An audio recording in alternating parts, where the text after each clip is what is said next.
নমস্কার, north east news বাংলায় আপনাদেরকে স্বাগত জানাই। আমি ডক্টর অবিনাশ শুক্লবৈদ্য। প্রথমে দেখে নিই আজকের সংবাদ শিরোনাম। উত্তর পূর্বাঞ্চলে আয়ুষ বিকাশের জন্য মুখ্যমন্ত্রীর আহ্বান। শাসক দলের বিধায়কের কথা শুনল না লক্ষ্মীপুরের পুরসভা কর্তৃপক্ষ, উঠছে নানান প্রশ্ন। ড্রাগস কাণ্ডে ঘেরাও কাটিগড়া থানা। অগপথে যোগ দিলেন ৩০০-র অধিক নতুন সদস্য। আয়ুষ আপনার সেবাতে শীর্ষক বিষয়ে আয়ুষ চিকিৎসা প্রচারের জন্য এক সম্মেলনের আয়োজন করা হয়। গুয়াহাটির অ্যাডমিনিস্ট্রেটিভ স্টাফ কলেজে আয়োজিত এই সম্মেলনে শনিবার মুখ্যমন্ত্রী হিমন্ত বিশ্ব শর্মা, আয়ুষ আর বন্দর জাহাজ আর জলমার্গ দপ্তরের কেন্দ্রীয় মন্ত্রী সর্বানন্দ সোনোয়াল ছাড়াও উত্তর পূর্বাঞ্চলের রাজ্যসমূহের স্বাস্থ্যমন্ত্রীরাও এই সম্মেলনে অংশগ্রহণ করেন। সম্মেলনে মুখ্যমন্ত্রী হিমন্ত বিশ্ব শর্মা বলেন যে আয়ুষ আমাদের ঐতিহ্য আর সভ্যতার সাথে গভীরভাবে যুক্ত হয়ে রয়েছে। একে বিকশিত করতে পারলে আমাদের সভ্যতাকে আরো অধিক সমৃদ্ধ করতে পারবো। মুখ্যমন্ত্রী বলেন যে উত্তর পূর্বাঞ্চলে থাকা সমৃদ্ধ জৈব বৈচিত্র্যের জন্য এই অঞ্চলটিতে আয়ুষ ক্ষেত্রকে বিকশিত করার যথেষ্ট সম্ভাবনা রয়েছে। এই সম্ভাবনা এক প্রণালীবদ্ধভাবে বিকশিত করে তুলতে পারলে উত্তর পূর্বাঞ্চল ভবিষ্যতে আয়ুষ হাব হিসাবে পরিগণিত হবে। কোভিডের সময়ে রোগের প্রতিরোধ আর ক্লিনিক্যাল ব্যবস্থাতে আয়ুর্বেদিক ঔষধের ভূমিকা কথা উল্লেখ করে মুখ্যমন্ত্রী বলেন যে রাজ্য সরকার আয়ুষ পদ্ধতিকে আরো অধিক বিকশিত করার জন্য দুধনৈ আর মাজুলিতে 2টি আয়ুষ চিকিৎসালয় নির্মাণের পদক্ষেপ গ্রহণ করেছে। ডক্টর হিমন্ত বিশ্ব শর্মা বলেন, বর্তমানে অসমে একটি সরকারি আয়ুর্বেদিক মহাবিদ্যালয় রয়েছে এবং এদিকে লক্ষ্য রেখে আসামে আরেকটি আয়ুর্বেদিক মহাবিদ্যালয় নির্মাণের জন্য অনুমোদন জানিয়ে কেন্দ্রীয় মন্ত্রীকে তিনি আহ্বান জানান। তিনি আরো বলেন যে দুধনৈতে আয়ুর্বেদিক চিকিৎসা মহাবিদ্যালয় নির্মাণ করার জন্য ভূমি শনাক্ত করা হয়েছে। খুব শীঘ্রই এর নির্মাণ কাজ নির্দিষ্ট সময়ের ভিতরে সম্পন্ন করা হবে। অনুষ্ঠানে কেন্দ্রীয় মন্ত্রী সর্বানন্দ সোনোয়াল উত্তর পূর্বাঞ্চলকে দেশের বিকাশের হাব হিসেবে গড়ে তোলার সম্ভাবনার বিষয়ে আলোচনা করেন। তিনি বলেন যে ঔষধি উদ্ভিদের প্রাচুর্য, তার সাথে এই অঞ্চলটির পরম্পরাগত ঔষধের প্রণালীর জনপ্রিয়তার সাথে প্রাকৃতিক সম্পদের উপলব্ধতার কথা বিবেচনা করে তার মন্ত্রণালয়ে আয়ুষ ক্ষেত্রে উত্তর পূর্বাঞ্চলে থাকা সম্ভাবনা ব্যবহার করার জন্য যথেষ্ট গুরুত্ব আরোপ করেছে। উক্ত সম্মেলনে আয়ুষ মহিলা ও শিশু বিকাশ দপ্তরের কেন্দ্রীয় রাজ্যিক মন্ত্রী ডক্টর মঞ্জুপুরা মহেন্দ্রবাই কালুবাই, আসামের স্বাস্থ্যমন্ত্রী কেশব মহন্ত, সিকিমের স্বাস্থ্যমন্ত্রী ডক্টর মণিকুমার শর্মা আর নাগাল্যান্ডের স্বাস্থ্যমন্ত্রী এস পাউনিউ ফম এই সম্মেলনে অংশগ্রহণ করেন। শাসক দলের বিধায়কের কথা শুনল না লক্ষ্মীপুরের পুরসভা কর্তৃপক্ষ, উঠছে নানান প্রশ্ন। ঠিকাদারের উপর মামলা দায়ের করার অনুরোধ জানিয়েছিলেন লক্ষ্মীপুরের বিধায়ক কৌশিক রায়, কিন্তু এখন পর্যন্ত মামলা দায়ের করা হয়নি। বিগত সরকারের আমলে শহরতলি চিলিপুল এলাকায় রিক্রিয়েশন সেন্টারের নির্মাণ কাজ শুরু হয়, কিন্তু এখন পর্যন্ত সম্পন্ন হয়নি। বর্তমান নির্মাণ কাজগুলি পরে থেকে নষ্ট হচ্ছে। এমন পরিস্থিতিতে 21-এর বিধানসভা নির্বাচনে প্রথমবারের মতো নির্বাচিত হয়ে লক্ষ্মীপুরের বিধায়ক কৌশিক রায় লক্ষ্মীপুর বিধানসভা সমষ্টির উন্নয়নমূলক কাজকর্মের খোঁজ নিতে বিভিন্ন বিভাগের সঙ্গে আলাদা আলাদাভাবে পর্যালোচনা সভা করেন। বাদজারি লক্ষ্মীপুর পুরসভার পর্যালোচনা সভায় তিনি রিক্রিয়েশন সেন্টারের তথ্য সংগ্রহ করেন। এরপরই 9/6 অভিযোগ এনে রিক্রিয়েশন সেন্টারের প্রসঙ্গ টেনে বলেন, পুরসভায় রিক্রিয়েশন সেন্টারের তথ্য চেয়ে ঠিকাদারের উপর মামলা করার অনুরোধ জানিয়েছিলেন। এছাড়া 15ই আগস্টের দিন জিরিঘাট নিম্ন প্রাথমিক স্বাস্থ্য কেন্দ্রের কোভিড ভেটারনিটি ওয়ার্ডের উদ্বোধনী সভায়ও কৌশিক রায় পুনরায় রিক্রিয়েশন সেন্টারের প্রসঙ্গ উত্থাপন করেন। বলেন, রিক্রিয়েশন সেন্টার নির্মাণের জন্য 4,64,00,000 টাকা বরাদ্দ হয়েছিল। ঠিকাদার 4,16,00,000 টাকা তুলেও নিয়েছেন, কিন্তু এখন পর্যন্ত শেষ হয়নি কাজ। কেন পুরসভার ফাইল এসডিও টেবিলে আটকে রইল, এতে কোনো রহস্য নেই তো? সম্প্রতি এ নিয়ে লক্ষ্মীপুরের এবার নানান প্রশ্ন উঠতে শুরু হয়েছে। ইতিমধ্যে যে রিক্রিয়েশন সেন্টার এখানে প্রায় 3 কোটি অধিক টাকা মিউনিসিপ্যালিটি এবং টাউন এন্ড কান্ট্রি প্ল্যানিং ইতিমধ্যে সেই কন্ট্রাক্টরকে দিয়ে দিয়েছে, কিন্তু কাজ সম্পূর্ণ হয়নি। আমি কয়েকদিন আগে যখন রিভিউ মিটিং করেছিলাম মিউনিসিপ্যালিটিতে, তখন আমি বলেছি যে কন্ট্রাক্টর 3 কোটি টাকা হাতিয়ে নিয়ে গেছেন, সেই 3 কোটি টাকার জন্য ওনার উপরে যাতে এফআইআর করা হয় সেটা আমি অনুরোধ করেছি। টার্গেট নিয়ে আমরা কাজ করেছি যে 15 আগস্ট আমরা এটার উদ্বোধন করব। তো সেই কাজ আমাদের যেহেতু সম্পূর্ণ আমরা করে নিতে পেরেছি, আমরা ঠিক সময়ের মধ্যে আমরা এই কাজকে সম্পূর্ণ করব। এটা এই জন্য আমরা লক্ষ্য নিয়েছিলাম যে আমাদের লক্ষ্মীপুরে একটা অভিশাপ আছে আমার অনেক সময় বললে অনেকে খারাপ পান এগুলা কথা, যে আমরা কাজ শুরু করি, কাজ সম্পূর্ণ হয় না। কাজ বড় হতে পারে, ছোট হতে পারে, কিন্তু সরকারি টাকার কাজ আছে। আজকে আমরা দুটি প্রজেক্ট আমি ঘুরে এসেছি, আমাদের সার্কেল অফিসার মহাশয় ছিলেন।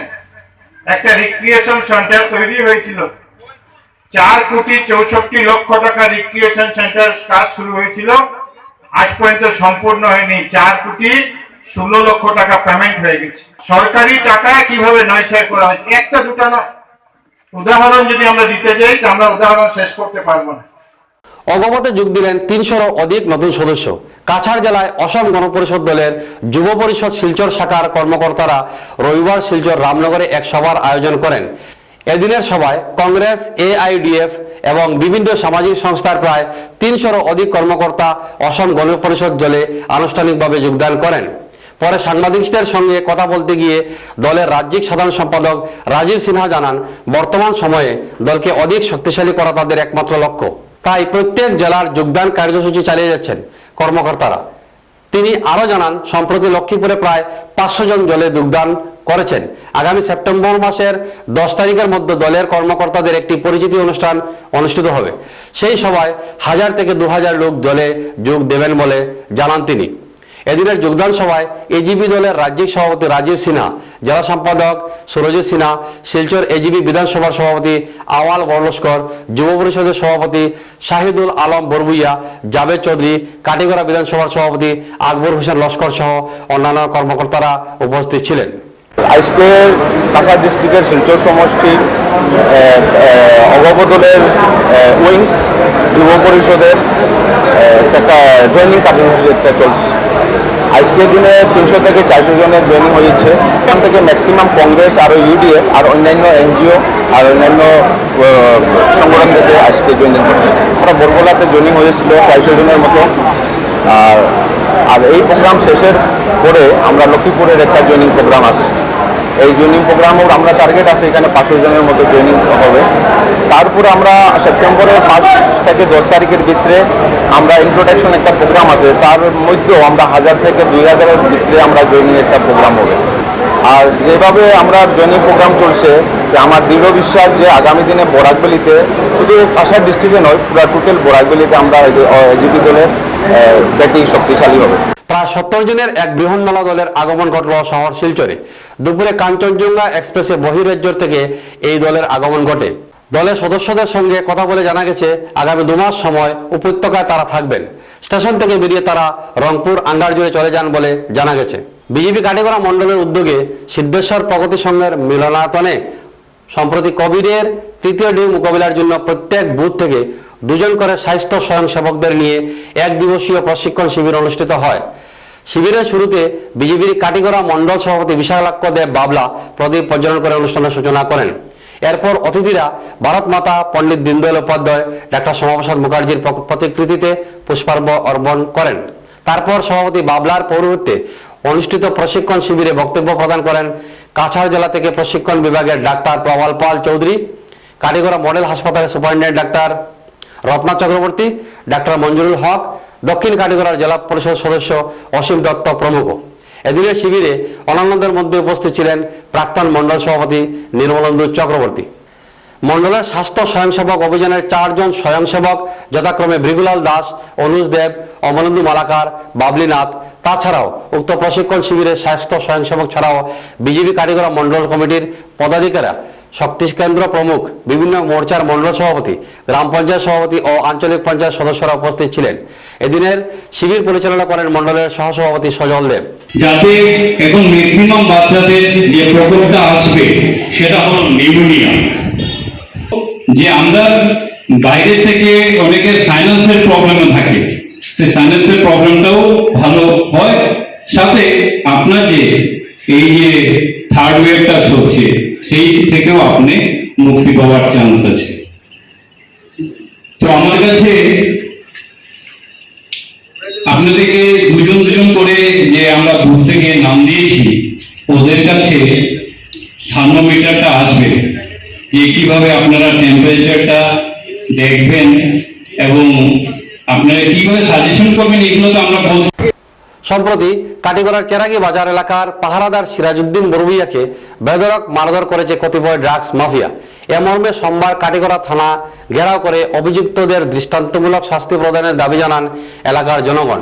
ড্রাগস মাফিয়াদের দৌরাত্মে নাজেহাল কাটিগড়ার জনগণ। প্রায় 2 শতাধিক চেরাগি বাজার এলাকার ব্যবসায়ী এসে কাটিগড়া থানা ঘেরাও করেন। তাদের দাবি, ড্রাগস মাফিয়াদের পাকড়াও করে দৃষ্টান্তমূলক শাস্তি প্রদান করতে হবে।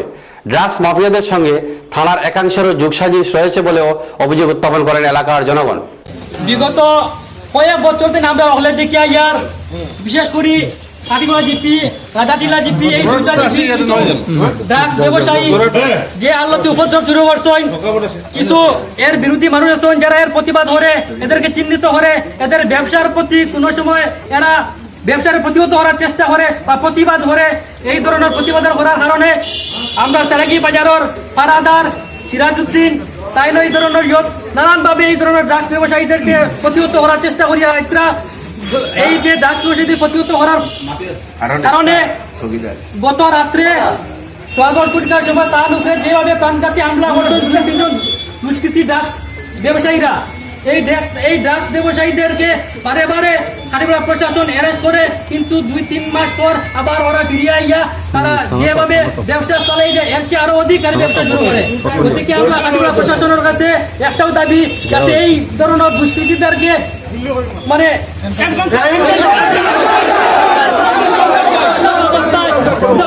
দুষ্কৃতীকে স্থায়ী সমাধান করিয়া দেওয়া হয়, এই অনুরোধ রাখি আর প্রশাসনের কাছে।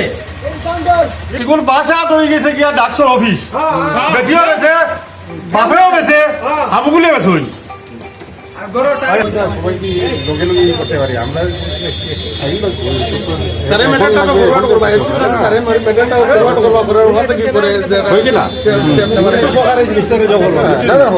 এদিকে এ ঘটনার প্রেক্ষিতে কাটিগড়ার থানার এলাকার চেরাগি বাজার কমিটির সম্পাদক হানিফ আলম থানায় একটি এজাহার প্রদান করেছেন। এজাহারে আলমউদ্দিন বড়ভূইয়া, সঞ্জন দাস সহ জহিরুদ্দিনকে অভিযুক্ত করে মামলা প্রদান করা হয়েছে। এজাহারের ভিত্তিতে কাটিগড়া পুলিশ এজাহারের মূল অভিযুক্ত আলমউদ্দিন বড়ভূইয়াকে গ্রেফতার করতে সক্ষম হয়েছে। অন্যদিকে কাটিগড়ার করইখান্দি গ্রামের বৃদ্ধা ইলাতুন নেসার হত্যাকাণ্ডের অভিযুক্তকেও পাকড়াও করার দাবিতে এলাকার জনগণ থানা ঘেরাও করেন। সপ্তাহ পূর্ণ হওয়ার আগেই ফের থানা ঘেরাও কাটিগড়া পুলিশের কাছে এক অশনি সংকেত। আমরা কাটিগড়া তথা চেরাগি বাজার সংলগ্ন এলাকার বৃহত্তর মানুষ জনসমাগম হয়েছে। এখানে বাজারের সব দোকানপাট বন্ধ করিয়া বাজারের যত ব্যবসায়ী সকল আসলা সব আজকে কাটিগড়া থানার সম্মুখে আইয়া ধর্ণা দিছেন যে আজকে বাজারের রক্ষী যে পাহারাদার তার উপরে যে আক্রমণ করা হয়েছে, তার মানে হইল গিয়ে বাজারটারে দুর্নীতি যারা করতো তারার লাগিন মুক্ত একটা আবাসের ক্ষেত্রস্থান গড়িয়ে তোলার লাগিন এরা ওই পাহারাদার যদি থাকে না, তাহলে তারা মোটামুটি তারা ইচ্ছা মাফিক তারা মানে তারা ব্যবসাটা চালিয়ে দিতে পারবো। যার কারণে আমার বাজার কমিটির সেক্রেটারিয়ে সম্পূর্ণভাবে তথ্য তুলিয়া ধরছে। আর এখানো এলাকার সব মানুষ জমিয়া সব দোকানদার হলো আইসে। আমরা ওসি এম নার্জারি মহাশয়ের লগে দেখা সাক্ষাৎ হয়েছে, তাই নিকানো কয়েকশো মানুষের সামনে কথা দিচ্ছে যে এই দুষ্কৃতিগত যারা আছে তারা অতি সত্তর পাকড়াও করিয়া যাতে এরা বেল্ট না পায়। এরা বারবারও অ্যারেস্ট করা হয়, কিন্তু দেখা যায় কিটা কয়েকদিন বার হইলেও তারা আবার বাইরে আই হয়। তাহলে আমরা তার কথার উপরে আস্থা রাখিয়া আজকের যে ধর্ণা কর্মসূচি আসলো এটারে উঠাইয়া নেওয়া হয়েছে। আর পরবর্তী আমরা এলাকার জনসাধারণ আমরা প্রশাসনের দৃষ্টি আকর্ষণ করবো যে তানোর মানে কি ভূমিকা আছে বা নতুন যে আমরা ওসি মহোদয় আছেন তার কাছে কিছু প্রশাসনিক কর্মকর্তা সকলেরও কথা কোয়া হয়েছে যে তারারও কিটা যোগসাজস আছে এই দুষ্কৃতি করে সকল লাগিন বাহিনীগুলা মানে সব অবগত হয়েছেন হইয়া মোটামুটি এটা বিহিত ব্যবস্থা নেওয়ার লাগিন কথা দিয়েছেন। কথা দেওয়ার পরে এখানে যারা ধর্নায় আসলো তারা গেছে। সমস্যার নাক পাশে বন্দি দুহালিয়া স্টেট ডিসপেন্সারি নিয়ে জনদুর্ভোগ চরমে। গত দীর্ঘদিন ধরে নানা সমস্যায় ভুগছে পাতারকান্দি সমষ্টির দুহালিয়া স্টেট ডিসপেন্সারিটি। নেই পর্যাপ্ত পরিকাঠামো, নেই চিকিৎসক, নেই ফার্মাসিস্ট, পাশাপাশি সরকারের সদিচ্ছার অভাবে এলাকার প্রায় 40,000 জনগণের একমাত্র স্বাস্থ্য পরিষেবা প্রদানকারী হাসপাতালটিতে আজকের দিনে শনির দশা চলছে। বিষয়টি বার কয়েক সংশ্লিষ্ট বিভাগীয় কর্তৃপক্ষ সহ এলাকার রাজনৈতিক নেতাদের নজরে আনা হলেও পরিস্থিতির কোনো ফেরবদল হয়নি, এমন অভিযোগ এলাকার জনগণের। এ নিয়ে অবশেষে সংবাদ মাধ্যমের সামনে মুখ খুলতে বাধ্য হলেন পরিচালন সমিতির সভাপতি নির্মল চন্দ্র কাপালি সহ জিবি সভাপতি দীপঙ্কর দে ও দায়িত্বপ্রাপ্ত প্রোগ্রাম ম্যানেজার আবু হানিফ সহ অন্যান্যরা। এ মর্মে সম্প্রতি উক্ত ডিসপেন্সারি সভাকক্ষে এক সাংবাদিক সম্মেলন ডেকে সরকারি এই প্রাথমিক স্বাস্থ্য কেন্দ্রটির জরাজীর্ণ দশা সম্পর্কে বিস্তর জানান। তাদের কথায় হাসপাতালের দায়িত্বে থাকা চিকিৎসককে সম্প্রতি অন্যত্র বদল করা হয়েছে, ফলে চিকিৎসকের অভাবে ঢুকছে হাসপাতালটি। বিগত 2005 সালে তৎকালীন ফার্মাসিস্ট উষাকান্তি দিয়ে অবসর গ্রহণের পর আজ পর্যন্ত এখানে কাউকে নিযুক্তি দেওয়া হয়নি। তাছাড়া হাসপাতালে ল্যাব টেকনিশিয়ানও নেই। বর্তমানে চেয়ারম্যান নির্মলবাবু আরও জানান যে নরবরে পরিকাঠামো নিয়ে এই স্বাস্থ্যকেন্দ্রটিকে টিকিয়ে রাখা যায় না। 3 জিএনএম সহ হাতে গোনা কয়েকজন আশাকর্মী ও একমাত্র এএনএম স্বপ্না দাসকে নিয়ে চলছে হাসপাতালটি। এ ব্যাপারে তিনি রাজ্যের স্বাস্থ্যমন্ত্রী কেশব মহন্ত সহ বিভাগীয় কর্তৃপক্ষ, ডিসি ও স্থানীয় বিধায়কদের আশু হস্তক্ষেপ কামনা করেছেন। এদিনের সভায় অন্যান্যদের মধ্যে উপস্থিত ছিলেন এলাকার বিশিষ্ট নাগরিক সহ বিভিন্ন স্বাস্থ্যকর্মীরা। কাপালি, আমি Dualia dispensary state dispensary chairperson. Problem আমাদের প্রথমত ডক্টর কোয়ার্টার নাই, জিএম কোয়ার্টার ড্যামেজ, ফরগেট কোয়ার্টার ড্যামেজ, হসপিটালের মেইন বিল্ডিং ড্যামেজ। এই বিল্ডিংয়ে প্রায় 60-70 বছর পুরানা বিল্ডিং, কিন্তু কার্টুর সব ড্যামেজ হয়ে গেছে গিয়া। আর বিল্ডিংটা কোন সময় যদি ভূমিকম্প দেয় ভাঙ্গিয়া পড়ার মানে বিরাট ভয় আছে। হসপিটালে থাকা অবস্থাতে মানে ভয় লাগে। বড় ধরনের জ্বর তুফান যদি আসে তো একটা ভয় লাগে, তখন হসপিটালের রুম থাকি পুরানা বিল্ডিং থাকি সরিয়ে আমরা খাড়া হইতে লাগে। তো যার ধরুন আমাদের মেইন হচ্ছে যে এই অতি সত্বর মানে আমাদের এই বিল্ডিংগুলো মেরামতির জন্য আমি বিভাগীয় কর্তৃপক্ষের দৃষ্টি আকর্ষণ করছি। সংবাদ শেষ করার আগে দেখে নিচ্ছি সংবাদ শিরোনাম আরো একবার। উত্তর পূর্বাঞ্চলে আয়ুষ বিকাশের জন্য মুখ্যমন্ত্রীর আহ্বান। শাসক দলের বিধায়কের কথা শুনল না লক্ষ্মীপুরের পুরসভা কর্তৃপক্ষ, উঠছে নানান প্রশ্ন। ড্রাগস কাণ্ডে ঘেরাও কাটিগড়া থানা। অগপথে যোগ দিলেন 300-র অধিক নতুন সদস্য। আজকের সংবাদ এ পর্যন্তই। ধন্যবাদ।